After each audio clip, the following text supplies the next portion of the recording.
देव्युवाच देवदेव महादेव त्रिकालज्ञ महेश्वर करुणाकर देवेश भक्तानुग्रहकारक अष्टोत्तरशतं लक्ष्म्याः श्रोतुमिच्छामि तत्त्वतः। ईश्वरुवाच देवी सादो महाभागे महाभाग्यप्रदायकां सर्वैश्वर्यकरं पुण्यं सर्वपापप्रणाशनां सर्वदारिद्र्यशमनं सर्वार्थभुक्तिमुक्तिदां राजवश्यकरं देव्यां गुह्यात् गुह्यतरं परां दुर्लभं सर्वदेवानां चतुष्षष्टिकलास्पदां पदमादीनां परान्तानां निधीनां नित्यदायकां समस्तदेवसनसेव्याम् अमिमाद्यष्टसिद्धिदां किमत्र बहुनोक्तेन देवी प्रत्यक्षदायकां तौपीत्याद्य वक्ष्यामि समाहितमनाश्वनो अष्टोत्तरशतस्यास्य महालक्ष्मीस्तु देवता क्लीं बीजपदयुक्तोक्तं शक्तिस्तु भुवनेश्वरी अङ्गन्यासः करन्यासः सतीयादिप्रकीर्तितः वन्दे पद्मकरां प्रसन्नवदनां सौभाग्यदां भाग्यदां हस्ताभ्यामभयपदां मणिगणैः नानाविधैः भूषितां भक्ताभीष्टप्रदां हरिहरब्रह्मा दिभिसेवितां पार्श्वे पङ्कजसङ्कजपद्म निधिभिर्युक्तां सदा शक्तिभिः सरसिजनिलये सरोजहस्ते धवलतरां सुगन्धमाल्यशोभे भगवति हरिवल्लभे मनोज्ञे त्रिभुवनभूतिकरी प्रसीद मह्यम्। ॐ प्रकृतिं व्यकृतिं विद्यां सर्वभूतहितप्रदां श्रद्धां विभूतिं सुरभिं नमामि परात्मिकां वाचं पदमालयां पद्मां शुचिं स्वाहां स्वधां सुधां धान्यां हिरण्मयीं लक्ष्मीं नित्यपुष्टां विभावरीं अदितिं च दितिं दीप्तां वसुधां वसुधारिणीं नमामि कमलां कान्तां क्षमां क्षीरोदसम्भवाम् अनुग्रहपरां बुद्धिं अनघां हरिवल्लभाम् अशोकाममतां दीप्तां लोकशोकविनाशिनीं नमामि धर्मनिलयां करुणां लोकमातरां पद्मप्रियां पद्महस्तां पद्माक्षीं पद्मसुन्दरीं पद्मोद्भवां पद्ममुखीं पद्मनाभप्रियां रमां पद्ममालाधरां देवीं पद्मिनीं पद्मगन्धिनीं पुण्यगन्धां सुप्रसन्नां प्रसादाभिमुखीं प्रभां नमामि चन्द्रवदनां चन्द्रां चन्द्रसहोदरीं चतुर्भुजां चन्द्ररूपां इन्दिरामिन्दुशीतलाम् आह्लादजननीं पुष्टिं शिवां शिवकरीं सतीं विमलां विश्वजननीं तुष्टिं दारिद्र्यनाशनीं प्रीतिपुष्टिकरीं शान्तां सुखमाल्यां वरां श्रियां भास्करीं बिल्वनिलयां वरारोहां यशस्वनीं वसुन्धरामुदाहराङ्गा हारवीं हेममालिनीं धनधान्यकरीं सिद्धिं स्वेनो सौम्यशुभप्रदां नपवेश्मगतानन्दां वरलक्ष्मीं वसुप्रदां शुभां हिरण्यप्रकारां समुद्रतनयां जयां नमामि मङ्गलां देवीं विष्णुवक्षस्थलस्थिताम् विष्णुपत्नीं प्रसन्नाक्षीं नारायणसमाश्रितां दारिद्र्यध्वंसनीं देवीं सर्पोपद्रववारिणीं नौ दुर्गां महाकालीं ब्रह्मविष्णुशिवात्मिकां त्रिकालज्ञानसम्पन्नां नमामि भुवनेश्वरीं लक्ष्मीं चैव समुद्रराज तनयां श्रीरङ्गधामेश्वरीं दासीभूतसमस्तदेव वनितां लोकैकदीपाङ्कुरां श्रीमन्मदकटाक्ष लब्धविभवद ब्रह्मेन्द्रगङ्गाधरां त्वां त्रैलोक्यकुटुम्बिनीं सरसिजां वन्दे मुकुन्दप्रियाम् कातरनामामि कमले कमलायताक्षी श्रीविष्णुभृतकमलवासने विश्वमातः क्षीरोदजे कमलकोमलगर्भगौरी लक्ष्मी प्रसीद सततं समतां शरण्ये त्रिकालयो जपेत विद्वान् षड्मासं विजितेन्द्रियः दारिद्र्यदंशनं कृत्वा सर्वमाप्नोत यत्नतः देवी नाम सहस्रेषु पुण्यष्टोत्तरं शतं येन श्रियमवाप्नोति कोटिजन्मदरिद्रतः भगुवारे शतं धीमान् पठेत वत्सरमात्रकाम् अष्टैश्वर्यभवाप्नोति कुबेर इव भूतले दारिद्र्यमोचनं नाम स्तोत्रमम्बरापरं शतं येन श्रियमवाप्नोति कोटिजन्मदरिद्रतः भुक्त्वा तु विपुलान् भोगान् सायुज्यमवाप्नुयात् प्रातःकाले पठे नित्यं सर्वदुःखोपशान्तये पठतो चिन्तयेत् देवीं सर्वाभरणभूषितां देव्युवाच देवदेव महादेव त्रिकालज्ञ महेश्वर करुणाकर देवेश भक्तानुग्रहकारक अष्टोत्तरशतं लक्ष्म्याः श्रोतुमिच्छामि तत्त्वतः ईश्वरुवाच देवी सादो महाभागे महाभाग्यप्रदायकां सर्वैश्वर्यकरं पुण्यं सर्वपापप्रणाशनां सर्वदारिद्र्यशमनं सर्वार्थभुक्तिमुक्तिदां राजवश्यकरं देव्यां गुह्यात् गुह्यतरं परां दुर्लभं सर्वदेवानां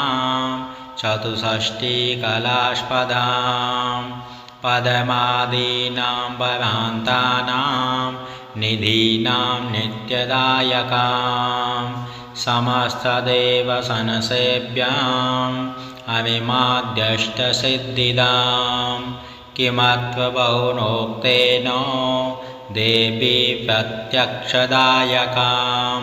तौपीत्याद्य वक्ष्यामि समाहितमनाश्वमो अष्टोत्तरशतस्यास्य महालक्ष्मीस्तु देवता क्लीं बीजपदयुक्तोक्तं शक्तिस्तु भुवनेश्वरी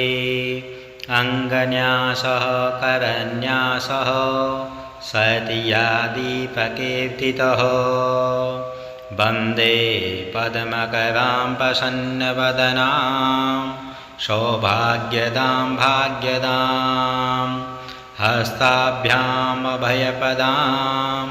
मणिगणैः नानाविधैः भूषितां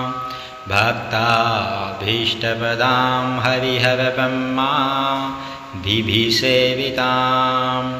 पार्श्वे पङ्कजसङ्कजपद्म निधिभिर्युक्तां सदा शक्तिभिः सरसिजनिलये सरोजहस्ते धवलतरां सुगन्धमाल्यशोभे भगवति हरिवल्लभे मनोज्ञे त्रिभुवनभूतिकरी प्रसीद मह्यम् ॐ प्रकृतिं व्यकृतिं विद्यां सर्वभूतहितप्रदां श्रद्धां विभूतिं सुरभिं नमामि परात्मिकां वाचं पदमालयां पदमां शुचिं स्वाहां स्वधां सुधां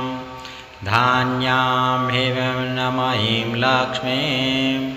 नित्यपुष्टां विभावरीं आदितिं च दितिं दीप्तां वसुधां वसुधारिणीं नमामि कमलां कान्तां क्षमां क्षीरोदसम्भवाम् अनुग्रहपरां बुद्धिं अनघां हरिवल्लभाम् अशोकाममतां दीप्तां लोकशोकविनाशनीं नमामि धर्मनिलयां करुणां लोकमातरां पद्मप्रियां पद्महस्तां पद्माक्षीं पद्मसुन्दरीं पद्मोद्भवां पद्ममुखीं पद्मनाभप्रियां रमां पद्ममालाधरां देवीं पद्मिनीं पद्मगन्धिनीं पुण्यगन्धां सुप्रसन्नां प्रसादभिमुखीं प्रभां नमामि चन्द्रवदनां चन्द्रां चन्द्रसहोदरीं चतुर्भुजां चन्द्ररूपां इन्दिरामिन्दुशीतलाम् आह्लादजननीं पुष्टिं शिवां शिवकरीं सतीं विमलां विश्वजननीं तुष्टिं दारिद्र्यनाशनीं प्रीतिपुष्टिकरीं शान्तां सुगमाल्यां वरां श्रियां भास्करीं बिल्वनिलयां वरारोहां यशस्वनीं वसुन्धरामुदाहराङ्गा हारवीं हेममालिनीं धनधान्यकरीं सिद्धिं स्वेमं सौम्यशुभप्रदां नपवेश्मगतानन्दां वरलक्ष्मीं वसुप्रदां शुभां हिरण्यप्रकारां समुद्रतनयां जयां नमामि मङ्गलां देवीं विष्णुवक्षस्थलस्थितां विष्णुपत्नीं प्रसन्नाक्षीं नारायणसमाश्रितां दारिद्र्यध्वंसनीं देवीं सर्पोपद्रववारिणीं नवदुर्गां महाकालीं ब्रह्मविष्णुशिवात्मिकां त्रिकालज्ञानसम्पन्नां नमामि भुवनेश्वरीं लक्ष्मीं चैव समुद्वेवाज तनयां श्रीरङ्गधामेश्वरीं दासीभूतसमस्तदेव वनितां लोकैकदीपाङ्कुरां श्रीमन्मदकटाक्ष लब्धविभवद ब्रह्मेन्द्रगङ्गाधरां त्वां त्रैलोक्यकुटुम्बिनीं सरसिजां वन्दे मुकुन्दप्रियाम् कातरनामामि कमले कमलायताक्षी श्रीविष्णुभृतकमलवासने विश्वमातः क्षीरोदजे कमलकोमलगर्भगौरी लक्ष्मी प्रसीद सततं समतां शरण्ये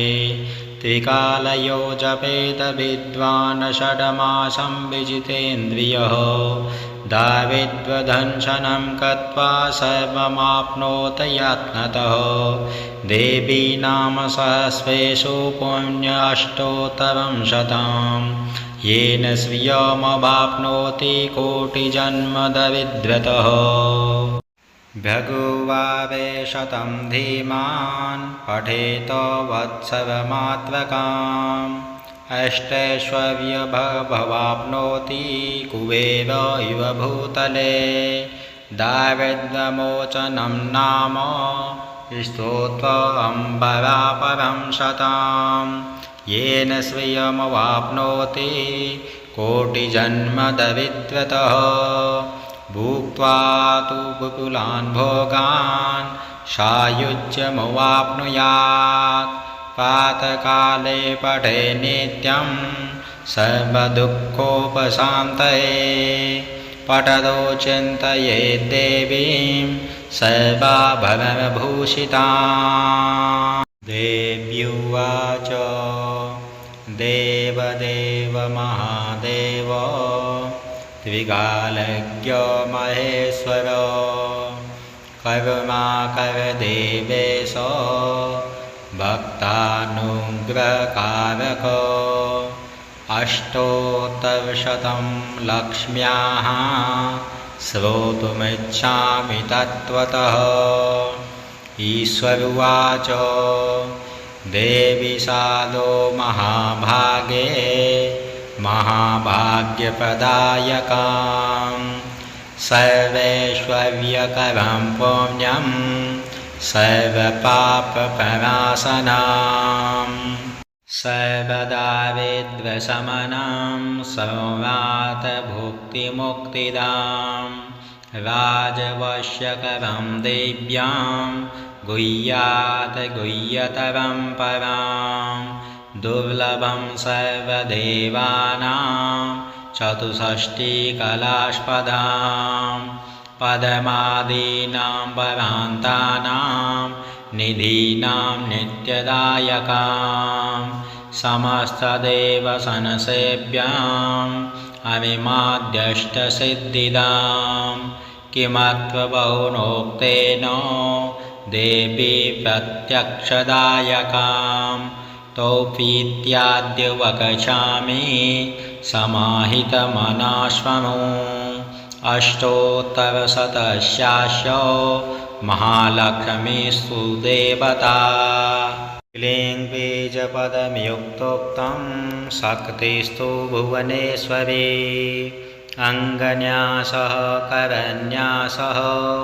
सतीयादिप्रकीर्तितः वन्दे पद्मकरां प्रसन्नवदनां सौभाग्यदां भाग्यदां हस्ताभ्यामभयपदां मणिगणैः नानाविधैः भूषितां भक्ताभीष्टप्रदां हरिहरब्रह्मा दिभिसेवितां पार्श्वे पङ्कजसङ्कजपद्म निधिभिर्युक्तां सदा शक्तिभिः सरसिजनिलये सरोजहस्ते धवलतरां सुगन्धमाल्यशोभे भगवति हरिवल्लभे मनोज्ञे त्रिभुवनभूतिकरी प्रसीद मह्याम्। ॐ प्रकृतिं विकृतिं विद्यां सर्वभूतहितप्रदां श्रद्धां विभूतिं सुरभिं नमामि परात्मिकां वाचं पदमालयां पदमां शुचिं स्वाहां स्वधां सुधां धान्यां हिरण्मयीं लक्ष्मीं नित्यपुष्टां विभावरीं अदितिं च दितिं दीप्तां वसुधां वसुधारिणीं नमामि कमलां कान्तां क्षमां क्षीरोदसम्भवाम् अनुग्रहपरां बुद्धिं अनघां हरिवल्लभाम्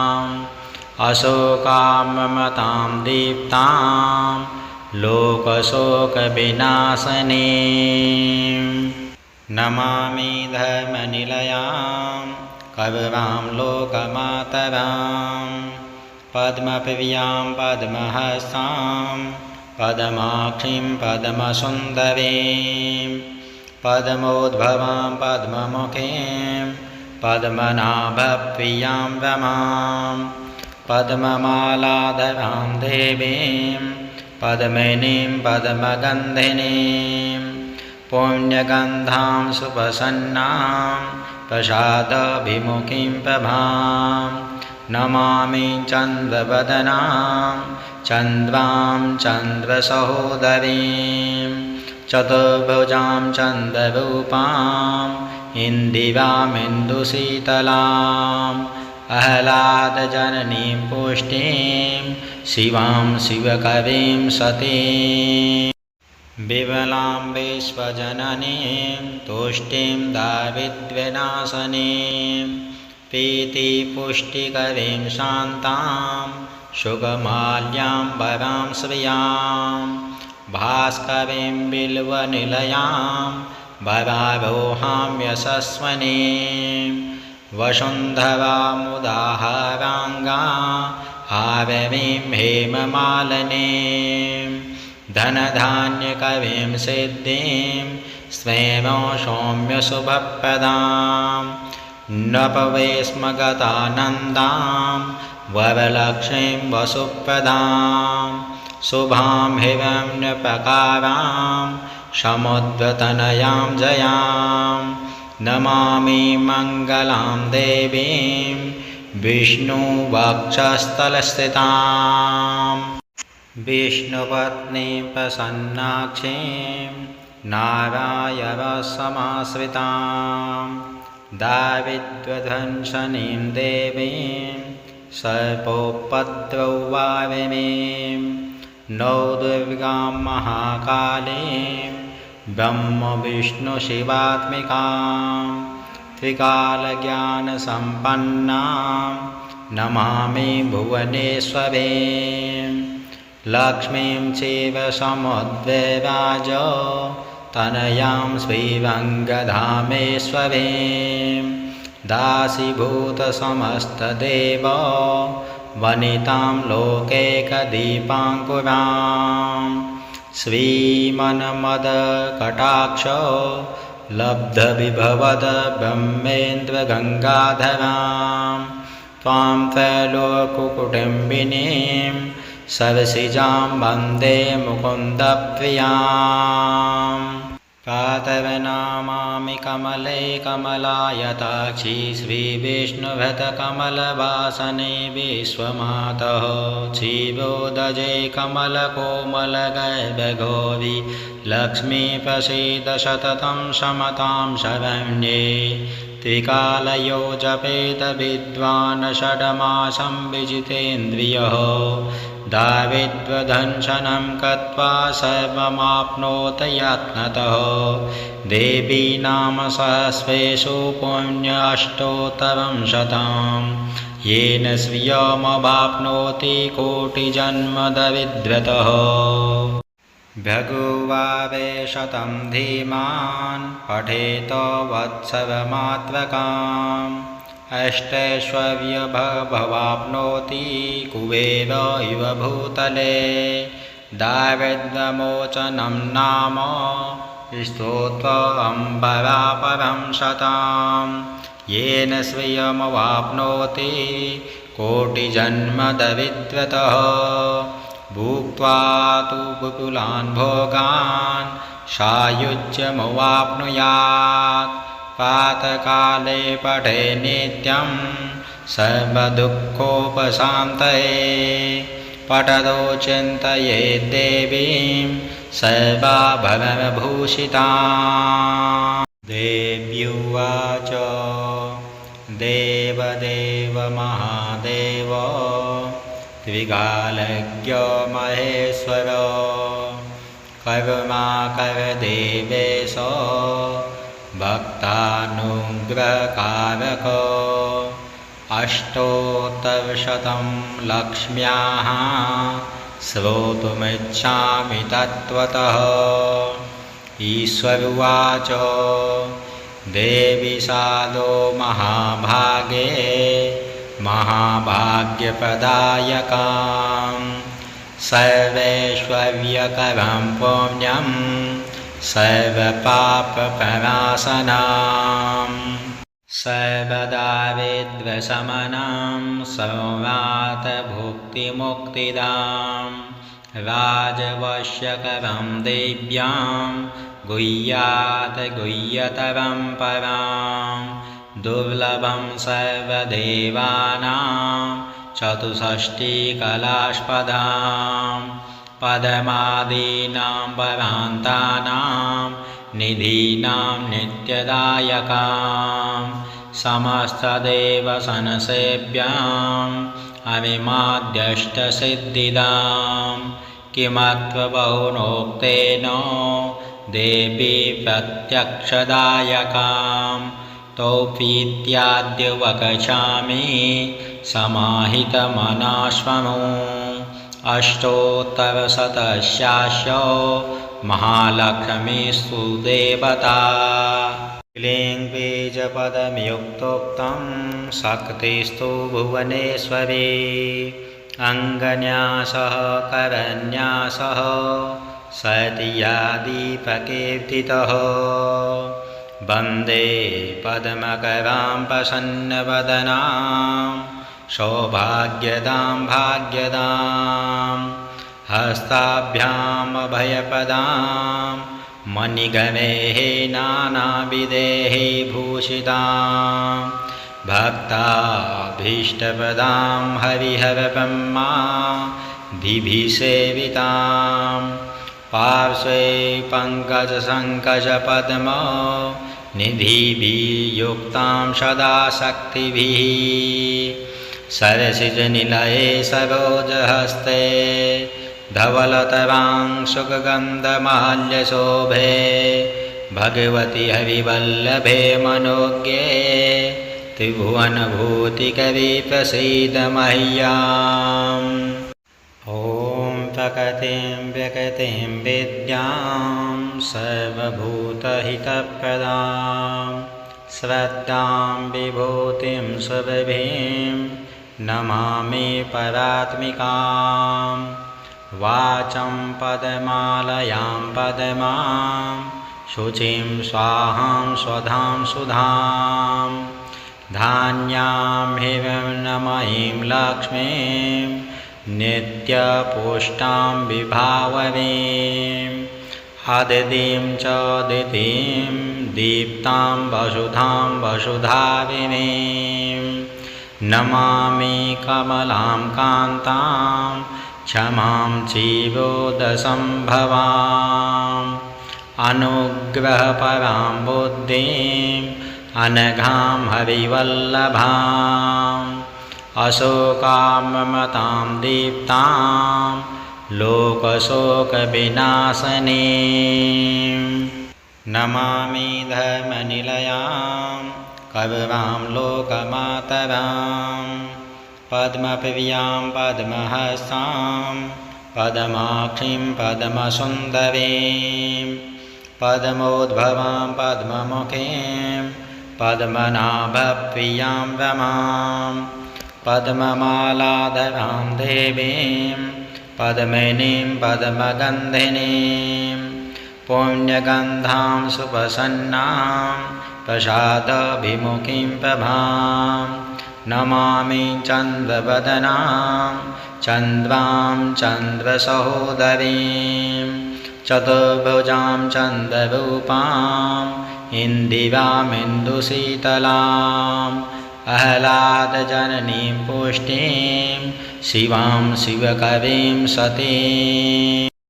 विमलां विश्वजननीं तुष्टिं दारिद्र्यनाशनीं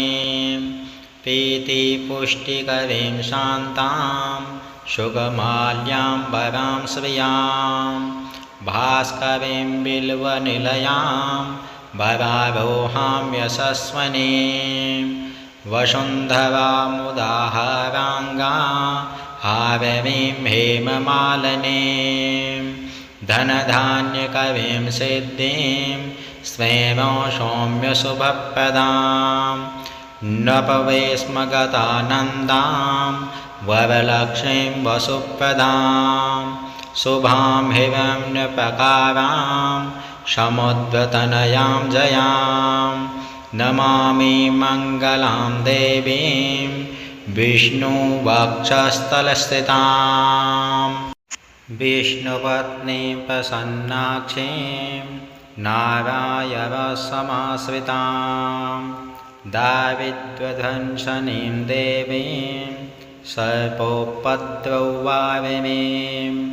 नौ दुर्गां महाकालीं ब्रह्मविष्णुशिवात्मिकां त्रिकालज्ञानसम्पन्नां नमामि भुवनेश्वरीं लक्ष्मीं चैव समुद्रराज तनयां श्रीरङ्गधामेश्वरीं दासीभूतसमस्तदेव वनितां लोकैकदीपाङ्कुरां श्रीमन्मदकटाक्ष